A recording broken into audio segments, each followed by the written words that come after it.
పెసలు ఇలాగా నైట్ శుభ్రంగా కడుక్కొని నానబెట్టుకోవాలి.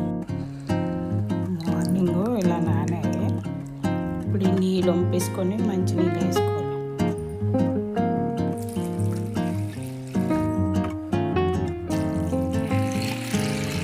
మిక్సీలో పేస్ట్ చేసుకోవాలి.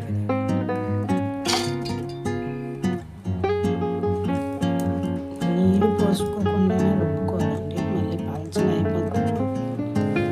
బాగుంది.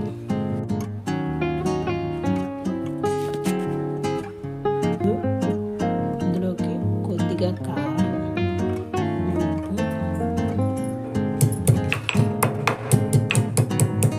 అల్లం పేస్ట్ ఇవన్నీ వేసుకొని బాగా కలుపుకోవాలి. కలుపుకొని కొంతమంది అయితే అట్ట వేసుకుంటారండి. నేనైతే పునుకుల్లో వేసి పులుసులో వండుతాను.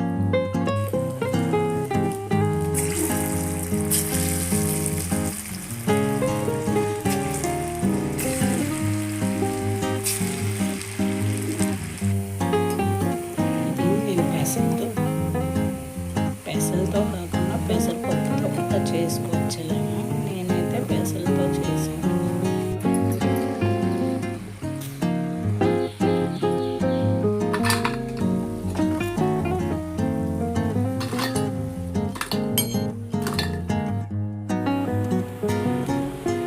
పునుకులు రెడీ అయిపోయి కదా, పులుసు కోసం 2 ఉల్లిపాయలు, 2 టమాటాలు, కొంచెం చింతపండు నానబెట్టుకున్నాను. ఈ 2 ఉల్లిపాయలు టమాటాలు ముద్ద చేసుకోవాలండి.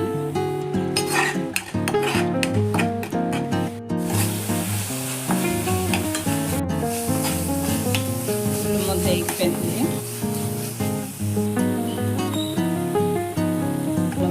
పేస్ట్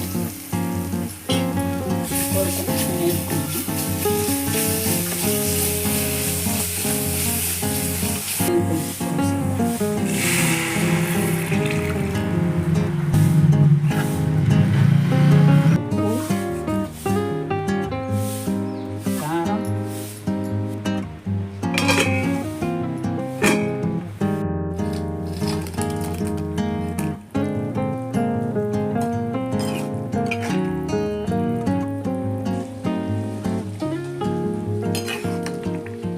అయిపోయిందండి.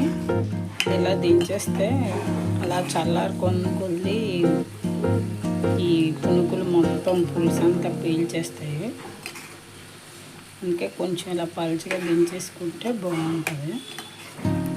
అంతేకాకుండా పులుసు ఇలా తిక్కిగా రావాలంటే పెసరపప్పులు మనం రుబ్బుకున్న ముద్ద కొంచెం ఉంచి ఇందులో కలపాలి. పులుసులో వేసినప్పుడు వేసేయాలండి, బాగుంటుంది.